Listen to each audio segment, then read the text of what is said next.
શત્રુંજય તીર્થાધિપતિ આદેશ્વર ભગવાન કી.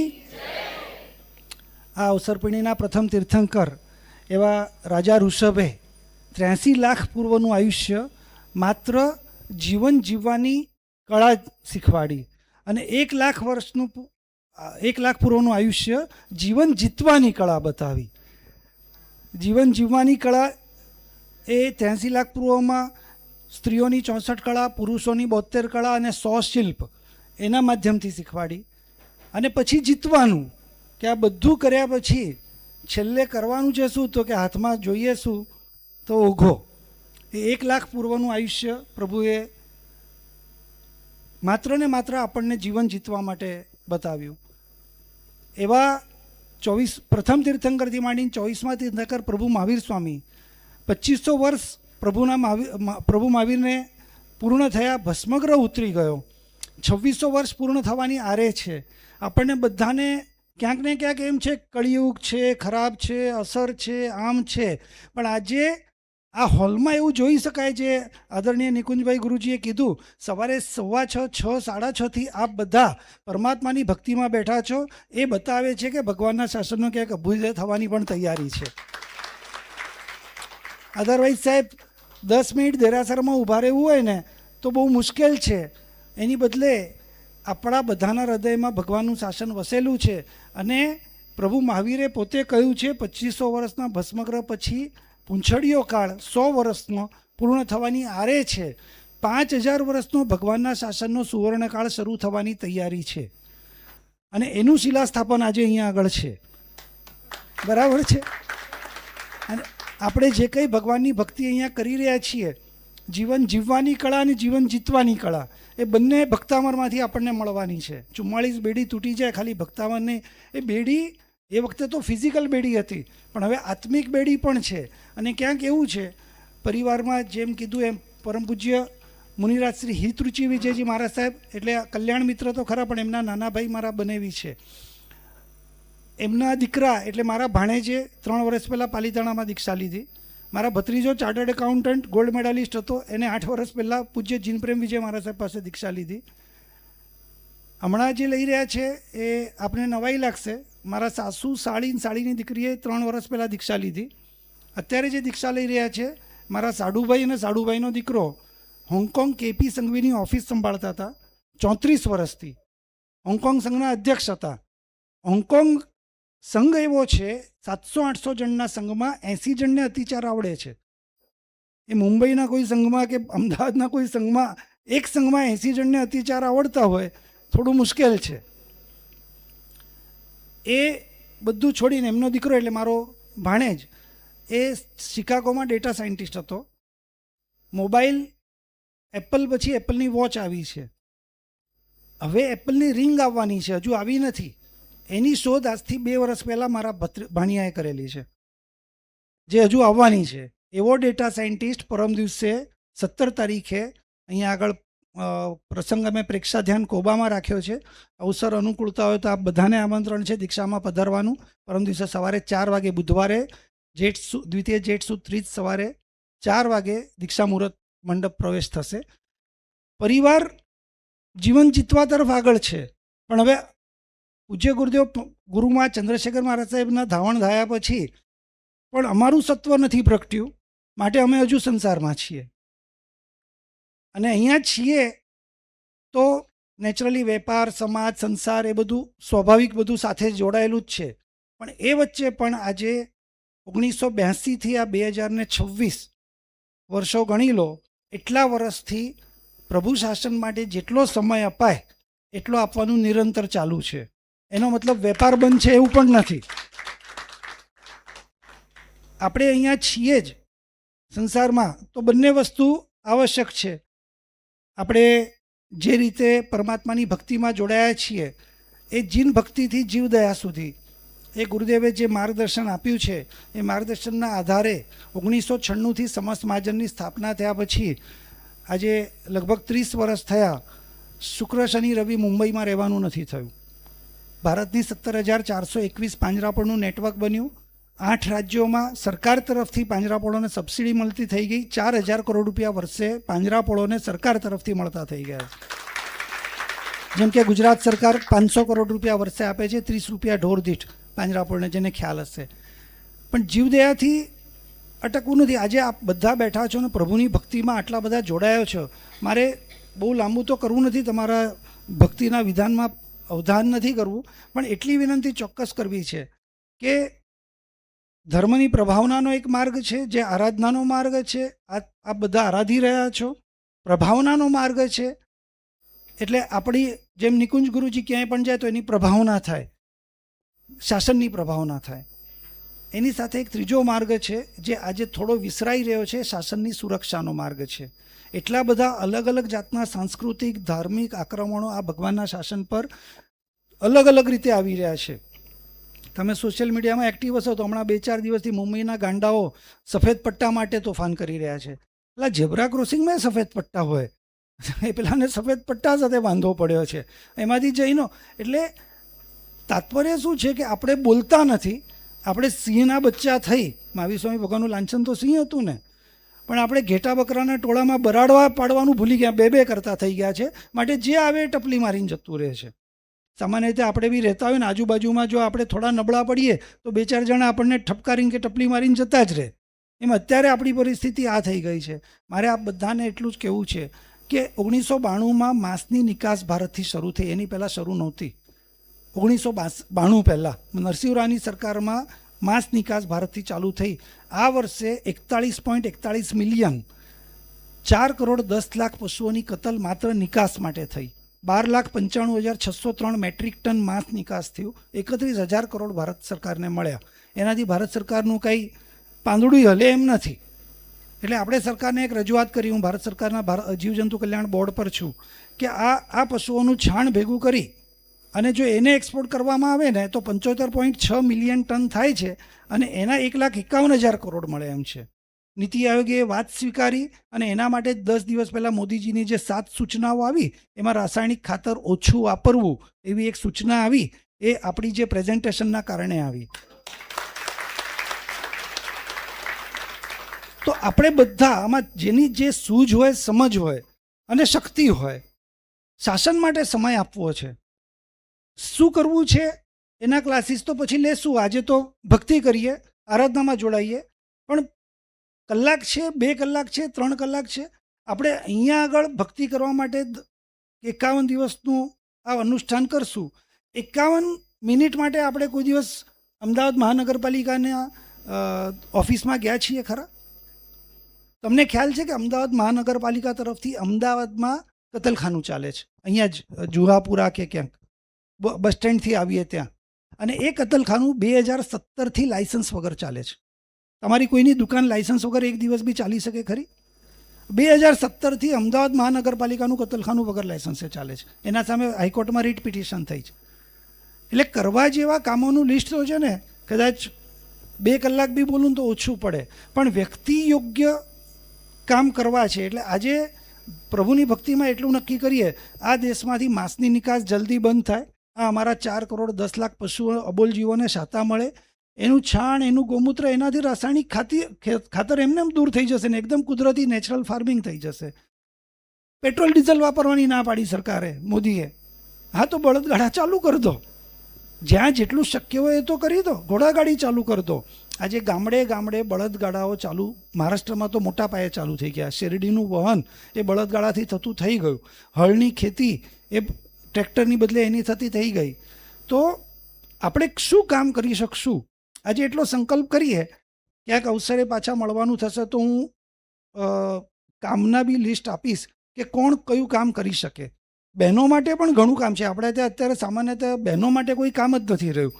ભગવાનની ભક્તિ કરવી કે પૂજા પાઠ ભણાવી કે મંડળ કરવું, એનાથી બહાર ઘણા કામો બાકી રહી ગયા છે. આપણી ઘણી બધી દીકરીઓ 2-4-10 દિવસ પહેલાં તમે વાંચ્યું હશે, વાપી પાલઘરથી 8 દીકરીઓ ઉપાડી અને હાયર એજ્યુકેશન માટે લંડન લઈ ગયા ને એના અવયવો કપાઈને 5-5 કરોડમાં વેચાઈ ગયા. કેટલું બધું નુકસાન થઈ રહ્યું છે જાગૃતિના અભાવે. તો આજે એટલું કરીએ, એક સંકલ્પ કરીએ આ ભક્તામરના અનુષ્ઠાનના આધારે કે આ દેશમાંથી વહેલામાં વહેલી તકે માંસની નિકાસ બંધ થાય. એ પહેલો સંકલ્પ કરીએ. બીજો, મનમાં એટલો સંકલ્પ કરીએ કે મારી પાસે સમય અને શક્તિ હશે એટલું હું આ ભગવાનના શાસનના કયા કામમાં કેવી રીતે કામ આવી શકું. જો ગુરુ ભગવાન સાધ્વીજી ભગવાન તો એમ જ કહેશે ભાઈ અહીંયા પાઠ પર આવી જાઓ, અને આવી જાઓ તો સરસ છે, પણ માનો કે ત્યાં સુધી હજુ પહોંચવાની આપણું સત્વ નથી, તો કેટલો સમય 24 કલાક આપણે કોઈ કામ કરીએ છીએ ખરા? 24 કલાક ઘરે બેસી રહીએ ને. એમણે કીધું ને મોદી સાહેબે કે વર્ક ફ્રોમ હોમ કરો, તો મેં કોમેન્ટ મોકલી, મેં ધીરે ધીરે વર્ક ફ્રોમ હોમની બદલે વર્ક ફોર હોમ થઈ જશે ભાઈ.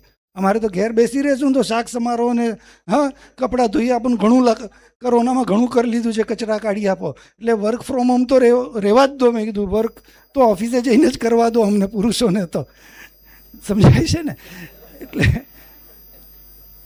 આપણે એવું કયું કામ કરી શકીએ, આપણી શું સમજણ, કઈ શક્તિ, અને ગાંધીનગર કોણ જઈ શકે એમ છે, પાર્લામેન્ટમાં દિલ્હી કોણ આવી શકે એમ છે. પાર્લામેન્ટ જેવી ચાલુ થશે ને, મારી સાથે 50 યુવાનો દિલ્હી હશે, 50. અમે 1 મહિનો, 1.5 મહિનો, 2 મહિના ત્યાં રોકાશું. જે કંઈ પોલિસી લેવલના કામો આવે એમાં કેટલા બધા એવા પોલિસી લેવલના કામો આવે. હવે સન્ડે હોય તો મંડે કભી ભી ખાઓ અંડે, એ એડવર્ટાઇઝ ચાલુ થઈ, આપણે કોઈ અટકાવી શકે? પણ છેલ્લા થોડા દિવસથી તમે જુઓ હવે બંધ થવા માંડી એડવર્ટાઇઝ, એ આપણે અટકાવી શક્યા. એક એડવર્ટાઇઝ આવેલી, meet and milk on every table, quality milk and meet, એટલે માંસ અને દૂધ બધા ટેબલ પર. શા માટે ભાઈ? 2 દિવસમાં એ એડવર્ટાઇઝ ભારત સરકારે પાછી લેવી પડી. જાગ્રત હતા તો. એક છેલ્લો દાખલો આપીને મારી વાત પૂરી કરીશ. તમારા બધાની ભક્તિમાં હું ખાલી તમારા દર્શન કરવા આવેલો, બોલવાનો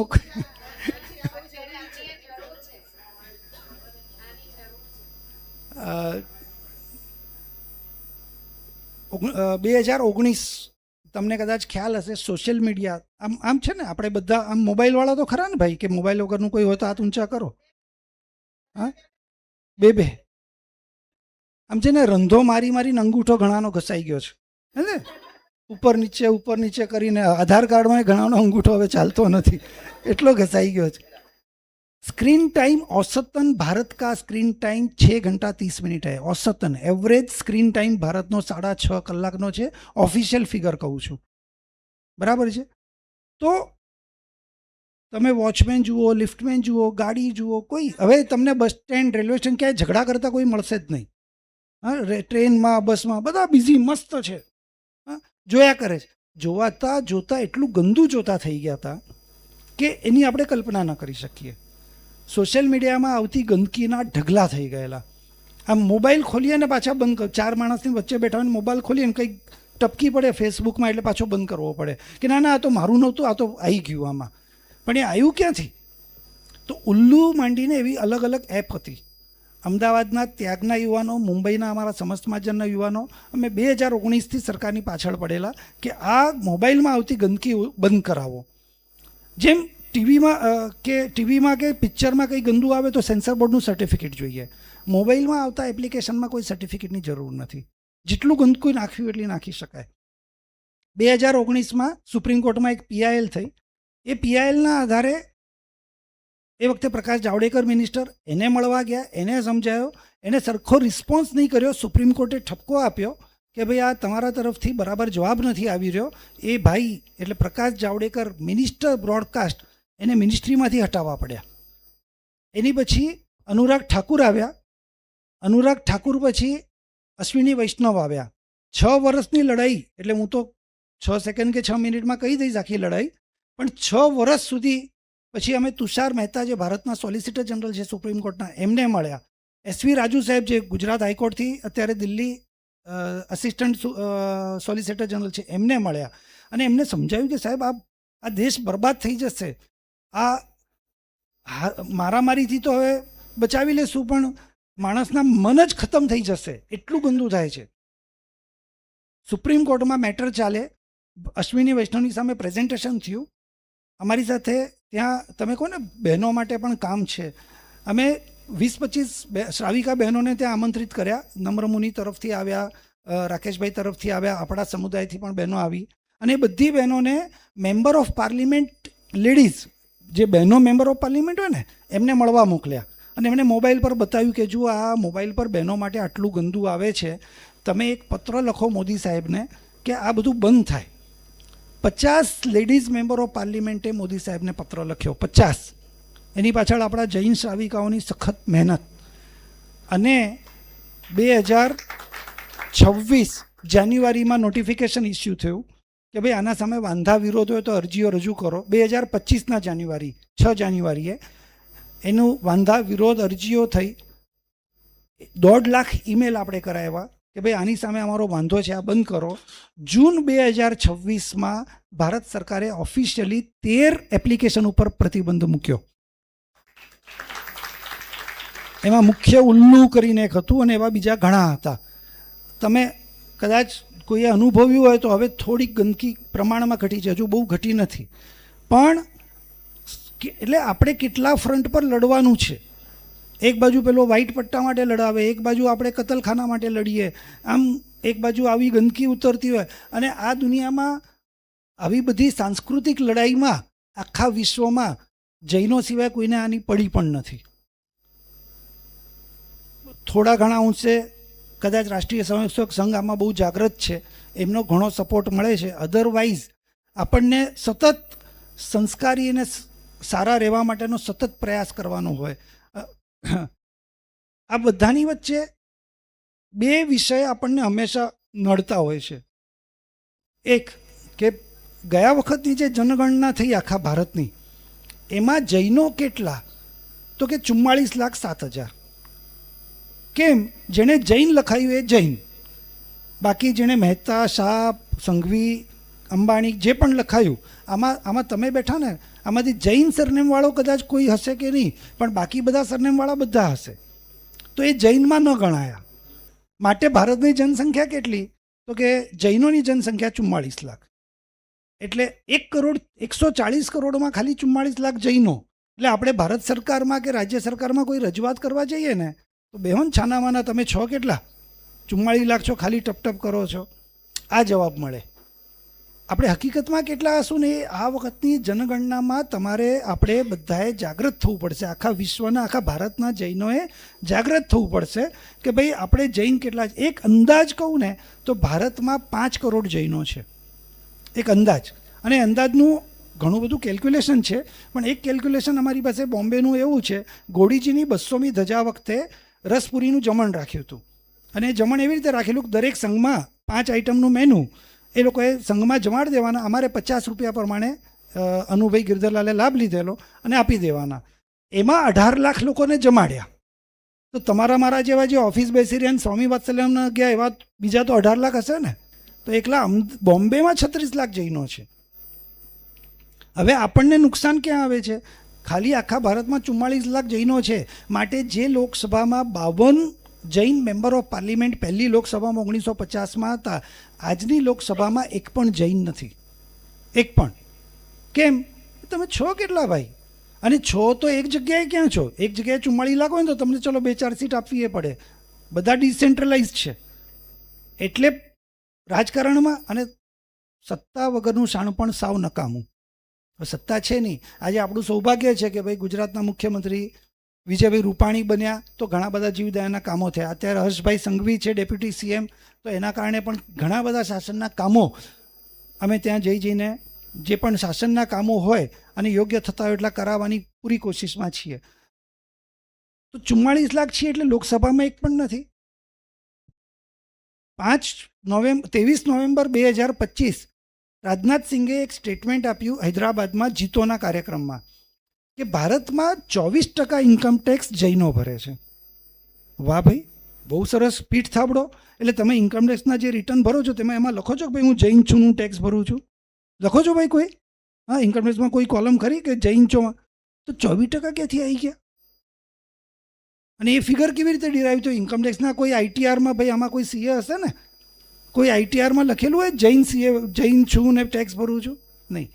24% ટેક્સ ભરો છો એટલે કોઈ આર્થિક સહયોગ માંગવા ભારત સરકારમાં જઈએ કે કેન્દ્ર રાજ્ય સરકારમાં?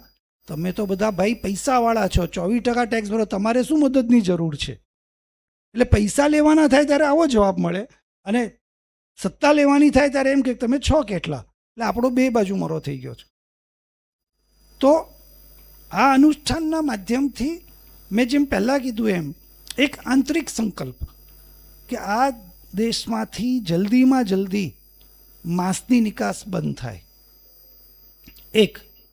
બીજું, આપણે બધા ભેગા થઈ 65 ઉપરના છે, 60 ઉપરના છે, વડીલો છે, એ નથી આમાં જોડાઈ શકતા કે ગાંધીનગર કે અમદાવાદ મહાનગરપાલિકા કે ત્યાં નથી જઈ શકતા દિલ્હી, પણ બાકીના શું પોતાના કોર્પોરેટર સુધી પણ જઈ શકે છે? દેવનાર કતલખાનું બોમ્બેનું રોજના 6000 જીવોની કતલ થાય અને એનું એક્સપાન્શન નક્કી થયું. ગુરુદેવ ત્યારે ઉપસ્થિત કાંદિવલીમાં ચોમાસું, પૂજ્ય ગુરુદેવ ચંદ્રશેખર વિજય મહારાજ સાહેબ, અને 1600 કરોડના ખર્ચે દેવનાર કતલખાનું એક્સપાન્ડ થવાનું, રોજના 18000 જીવો કાપવાના. હવે અમે વિચાર કર્યો કે ભાઈ આ તો કેવી રીતે ચાલે, એટલે અમે ગુરુદેવ પાસે ગયા.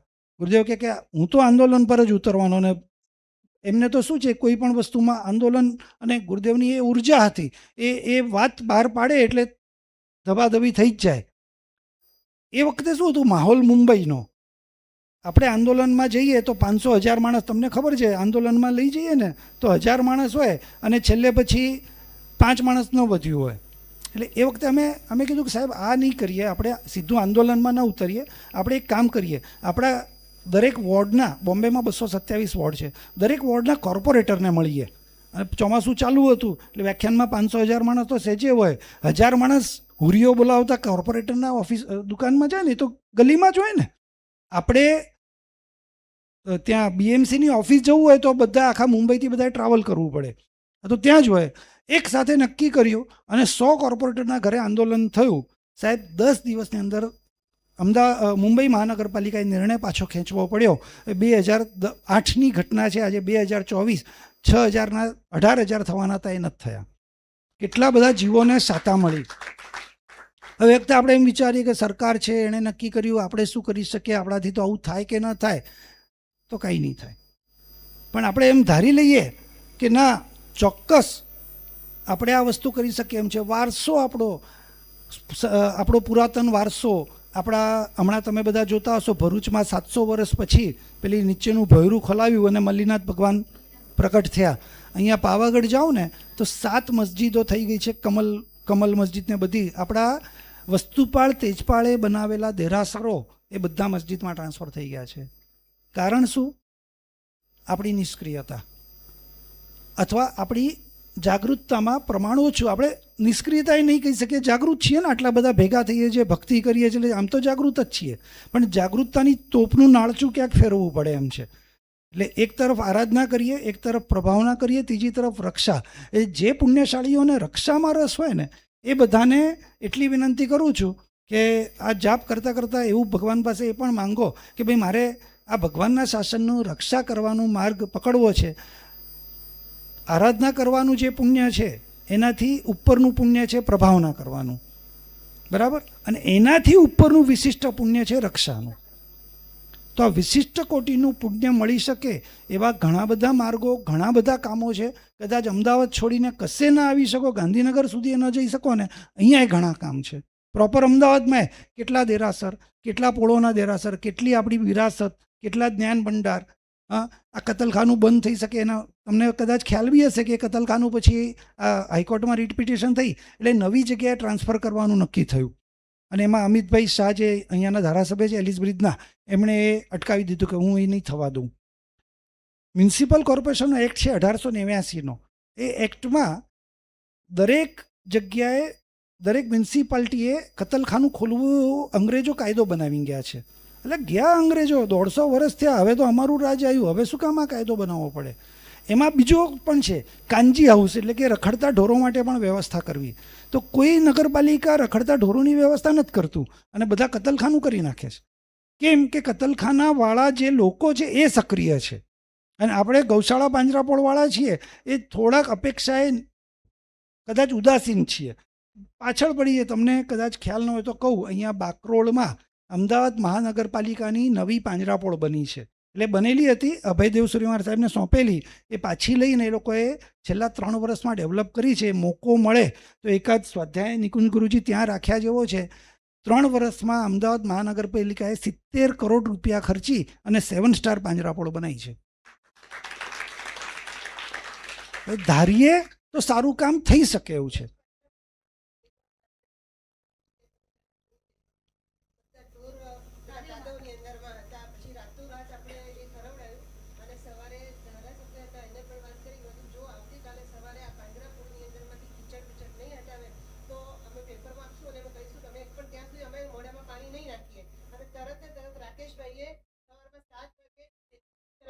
ફોટા મને કર્યા અને પછી 7 વાગ્યામાંથી ચાલુ કરી દીધું હતું આખી 15 ફૂટની અંદરમાં સફાઈ કરાવવાની. સાધુજી ભગવાન જે કહે છે 3 વર્ષ પહેલાની ઘટના છે. 3 ખેતરમાં પશુઓ તડફતા હતા અને અમારે વાત થઈ કે સાહેબ આ પરિસ્થિતિ છે ને સાહેબે પ્રણ લીધું. રાકેશભાઈ ધારાસભ્ય હતા, એ કામે લાગ્યા અને કાદવ કિચડ હટ્યો. એ તો ઠીક છે. આજે નરેશ રાજપૂત કરીને એક અધિકારી એમાં નિમાયો છે. 70 કરોડ રૂપિયા, કદાચ હવે ફિગર વધ્યો પણ હોય તો મને ખ્યાલ નથી, 70 કરોડ રૂપિયા વપરાઈને અમદાવાદ મહાનગરપાલિકાએ અમદાવાદના રખડતા ઢોરો માટે 7 સ્ટાર પાંજરાપોળ બનાવી. બની શકે છે. એટલે મારો મુદ્દો એ છે કે આપણે બધા જ પરમાત્માની ભક્તિની સાથોસાથ એક ડિવિઝન પાડીએ કે ભાઈ ભગવાનની શાસનની આરાધનાની સાથે પ્રભાવનામાં અને પ્રભાવનાની સાથે રક્ષામાં મારું યોગદાન શું? સમયનું યોગદાન છે, સંપત્તિ પછીની વાત છે. સંપત્તિમાં અમે હજુ તો મુંબઈવાળા હજુ ઘણી મહેનત કરીને પહોંચી વળીએ એમ છે. વર્ષે 100 કરોડનો ખર્ચો કરીએ છીએ આ બધા કામો માટે. એટલી તાકાતથી કામે લાગેલા છીએ. પણ સમયદાન અને સૂઝપૂર્વકનું સમય, આ 21મી સદી છે ને, તમે 2 દિવસ પહેલાં જ વાંચ્યું હશે કે આ વિશ્વનો સૌથી પહેલો ટ્રિલિયનિયર કોણ થયો? બધાને ખબર છે. તો આપણા ભગવાનના શાસનમાં ટ્રિલિયનિયર કોણ હતું ભાઈ? આટલા વ્યાખ્યાન સાંભળ્યા પછી એ કદાચ ખબર નથી. જગડુ શાહ, પેથડ શાહ, ભામા શાહ, જે કહેવું હોય કહી દો, પણ હજુ ટ્રિલિયનિયર એ રિમાર્ક. તો આ વિશ્વમાં ટ્રિલિયનિયર થનારો માણસ બી કદાચ એના ટ્વીટ તમે કોઈ વાંચતા હશો, હું તો રેગ્યુલર કોન્ટેક્ટમાં એટલે એ રીતે ટ્વીટ જોતો હોઉં છું, એ પણ ચિંતિત છે. શેનાથી? આ વિશ્વની અંદર જે આક્રમણો આવી રહ્યા છે સાંસ્કૃતિક, એનાથી ચિંતિત છે. એ પણ ચિંતિત છે ઘટતી વસ્તી ગણતરીથી, ઘટતી વસ્તીથી, ડેમોગ્રાફિક ચેન્જથી. 4 પત્નીને 40 બાળકોવાળા એટલા ઝડપથી વધી રહ્યા છે કે 25 વર્ષ પછીનું આપણું અસ્તિત્વ ભયમાં છે. અને આપણા બાળકોને આપણે સમજાવી શકીએ એમ નથી. પહેલાં તો લગ્ન કરવાનું સમજાવીએ કેમ નથી. 25 વર્ષ 30 વર્ષ થયા, એના પછી 5 વર્ષ એન્જોય કરવું છે, એટલે ફરવા જવું છે. પાણીપુરી, પીઝા, પાઉંભાજી, પાસ્તા ને એ બધું પેટમાં નાખ્યું, એમાંથી શિવાજી પાકે એમ નથી, ભામાશા પાકે એમ નથી. તો આ કોણ શીખવાડશે? આ ભગવાન પાસે આજે માંગો. યુગ પ્રધાનને આવું છે, મારા ગુરુદેવ તો રાહ જોઈ જઈને જતા રહ્યા, પણ યુગ પ્રધાનને આવવા માટે નીચે રનવે તો તૈયાર જોઈએ ને. કોઈ એવી સાત્વિક શ્રાવિકાઓ તો જોઈશે ને. આ ભગવાનનું શાસન એ અદ્ભુત છે કે શક્ય છે તો સંયમ સ્વીકારો, શક્ય નથી તો શ્રાદ્ધ વિધિમાં મૂર્ખના 100 લક્ષણ આપ્યા છે. એમાં પહેલું લક્ષણ છે વાંઢાનો વિશ્વાસ કર્યો. સૌથી પહેલું લક્ષણ, કારણ કે સમાજમાં બગાડ પેદા ન થાય માટે. સ્વધારા સંતોષની વાત છે. અને એમાં જ્યારે પણ ભોગ ભોગવીએ ત્યારે શાસનને ભેટનું આપવાની વાત છે. આ બધું જ ભૂલાઈ ગયું. અને આજે આગલી પેઢી, આમાંય કોઈક હશે જેને 7-8 ભાઈ બહેનો હશે. હજુ 50-35 વર્ષ પહેલાંની પેઢી હતી આપણી, અને અત્યારે 3માંથી હવે 1 અને અથવા તો નહીં. ડેમોગ્રાફિક ચેન્જ એટલા ભયાનક લેવલે આવી રહ્યો છે કે કદાચ ભગવાનની ભક્તિ કરવાથી માંડીને, પૂજા કરવાથી માંડીને દેરાસરમાં કોણ મળશે એ પ્રશ્ન ઉપસ્થિત થાય. અને ગામડાઓના દેરાસરો આપણે જોઈ જ રહ્યા છીએ કે કોઈ છે જ નહીં. અદ્ભુત એવા જિનાલયો છે. તો આ વિષય પણ બહુ ગંભીર છે. આ પરમાત્માની, આ ભક્તામર સ્તોત્રની, આ 44 ગાથાની ભક્તિ કરતાં કરતાં આપણને બધાને કંઈક એવું સૂઝે કે આ જેટલું કોરોના પછીનું જેટલું જીવન રહ્યું છે એટલું પાછું રહેશે કે નહીં એનું કાંઈ ભરોસો તો નથી ને. બાકી તો પ્લાસ્ટિકમાં પેક થઈને જતા રહ્યા. ઘરવાળાએ કહેવા ના આવ્યો, જોવાય ના આવ્યો. હોસ્પિટલમાંથી ફોન આવે તો કહી દીધો, ભાઈ ઘરે નહીં લાવતો, તું જવા જ દેજે બારોબાર. હોત ને, એવું થયું હોત ને. આમાંથી કોઈના સગાવાલામાં ક્યાંક સાંભળ્યું બી હશે. એની બદલે બચી ગયા છે તો કંઈક ભગવાનની આરાધના કરી હશે માટે બચ્યા છીએ, કંઈક ભગવાનની ભક્તિ કરી છે માટે બચ્યા છીએ. હવે જેટલું બચ્યું છે એ એવી રીતે સારી રીતે વાપરીએ કે આવતો ભાવ પણ આપણો નિર્મળ થાય ને પરંપરાએ મહાવિદ્ય થઈને મોક્ષે જઈએ. જીનાદને વિરુદ્ધ કંઈ બોલાયું તો મિચ્છામી દુક્કડમ. ખૂબ અનુમોદના, ખૂબ અનુમોદના. 4 જુલાઈએ ડીકે પટેલ હોલમાં આ જ બધા વિષયોને લઈ અને સવારે ગર્ભ સંસ્કરણનો સરસ કાર્યક્રમ પૂજ્ય સાધ્વીજી ભગવંતોએ ગોઠવ્યો છે. ત્યાર પછી 10 થી 2 ગુજરાતમાં જે જૈન કોર્પોરેટરો નવા ચૂંટાઈને આવ્યા છે એમનું બહુમાન ગોઠવ્યું છે. સાથે આ બધા વિષયોની ગંભીર ચર્ચાઓ થશે. 2 વાગ્યા પછી આપણા જ સાધર્મિક બહેનો જે સરસ રીતે પોતાની રીતે સરસ વસ્તુઓ તૈયાર કરે છે, એના વેચાણના સ્ટોલ રાખ્યા છે. તો વિશેષ પૂજ્ય સાધ્વીજી ભગવાન પાસેથી એના માટે માર્ગદર્શન લઈ આપ બધા 4 જુલાઈએ ડીકે પટેલ હોલમાં પધારશો એવી વિનંતી. અદ્ભુત અદ્ભુત અદ્ભુત જૈન શાસનની વાતોને જાણ્યા પછી આપણા રૂવાટા ખડા થઈ જાય અને કંઈક કરવું છે એ ભાવ સાથે. જગતની અંદર ચંદ્રગ્રહ જ્યારે મજબૂત બને છે ત્યારે તમારા વિચારો સ્ટ્રોંગ બને છે. આવો બધા સાથે મળી એક પછી એક ગ્રહોની શાંતિ ઉપાસના સાધના કરીશું. બધા પુષ્પ હાથમાં લઈ લેજો. બ્રહ્મ દેવતાનું પૂજન. જીગરભાઈ. ઓમ રીમ રમણે ઉદ્વલોકાધીશ્વરાય. પુષ્પ હાથમાં લઈ લેજો. સર્વ સુર બ્રહ્મહારાય ઓમ રીમ બ્રહ્મણે નમઃ સ્વાહા. પૂજન કરો બધા લોકો. બધા હાથ આવી રીતે રાખીશું. આપણી કુંડલીની શક્તિ જાગૃત થાય. દરેકના કમરની પાછળ એક શક્તિ છે. ઉત્સાહ મરી ગયો છે બધાનો. કરવું તો છે પણ કોણ હાથ પકડીને આગળ વધારે? તો આપણે સ્વયં જ જાગવું પડશે. બધાના હાથ આવી રીતે રાખી નાગ દેવતા બ્રહ્મ દેવતા ધર્ણેન્દ્ર દેવનું પૂજન. ઓમ રીમ ધર્ણેન્દ્રાય નાગ ભવનપતિન્દ્રાય નમઃ સ્વાહા. પાતાલવાસી નાગ દેવતા જો હંમેશા જે ધરતી ઉપર આપણે બેઠ્યા છીએ એના માટેનો મંત્ર છે કે નવા ગામમાં જેવા તમે પ્રવેશ કરો ત્યારે આ મંત્ર ઓમ રીમ શ્રીમ આધાર શક્તિ કમલાસનાય નમઃ આખા જગતના સર્વ વ્યક્તિ તમને અનુકૂળ બની જાય. ઓમ રીમ શ્રીમ પાર્શ્વેક્ષાય શ્રી પાર્શ્વનાથ શાસન રક્ષકાય. શ્રી પુષ્પ ચડાવો બધા. પાર્શ્વેક્ષાય નમઃ સ્વાહા. सूर्य मुद्रा. આ બધી વાતો સાંભળ્યા પછી બધાને ઈચ્છા થઈ નહીં कुछ करना ही, अब तो कुछ करना ही पड़ेगा. बार बार हाथ ऐसे रखिए.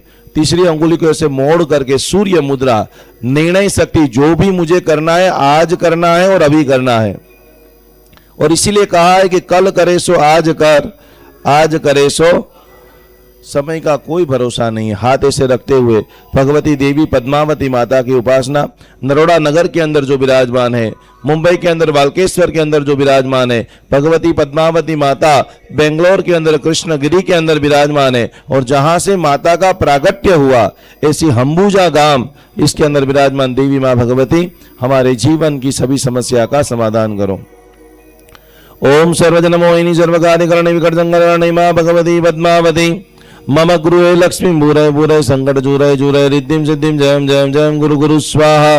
ओम पद्मावती पद्मनेत्रे पद्मासने लक्ष्मी सौभाग्यदायिनी वांछा पूर्णे रिद्धिम सिद्धिम जयम जयम जयम गुरु गुरु स्वाहा. બધા પુષ્પ ચડાવો.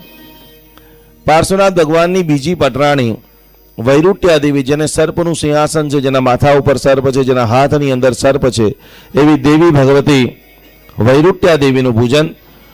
તમારા યંત્રની અંદર ખાસ કરીને આ એક અદ્ભુત યંત્ર જે આપેલું છે સુખ સમૃદ્ધિ યંત્ર બધાના છે. યલો સફાયર આ ગુરુનો નંગ છે. એ મહામંગલકારી. પ્રણામ મળીએ છીએ. સુનિલભાઈ સાહેબ, સુનિલભાઈ મહેતા આવો એક બહુમાન કરીશું. આપનું આગમન કરેલું છે. એક સુંદર મજાનું નાનકડું ભક્તામાનું યંત્ર છે. ખાસ કરીને ગિરીશભાઈ સમસ્ત મહાજનના બહુ મોટા આ આખા હોલના પ્રમુખ સાહેબ આપણા સુનિલભાઈ છે, જેમણે પણ ગવર્મેન્ટની અંદર ખાસ કરીને આમની જે બધી શાસનની વાતો આપણે જે સાંભળી, એક યંત્ર છે એની અંદર એને ઓપન કરી દો. अनुमोदना अनुमोदना अनुमोदना वारंवार जिन शासन की इन रत्नों की अनुमोदना वारंवार अनुमोदना वारंवार. પુનઃ પુનઃ પુનઃ આપનું આગમન થાય અને સતત સતત સતત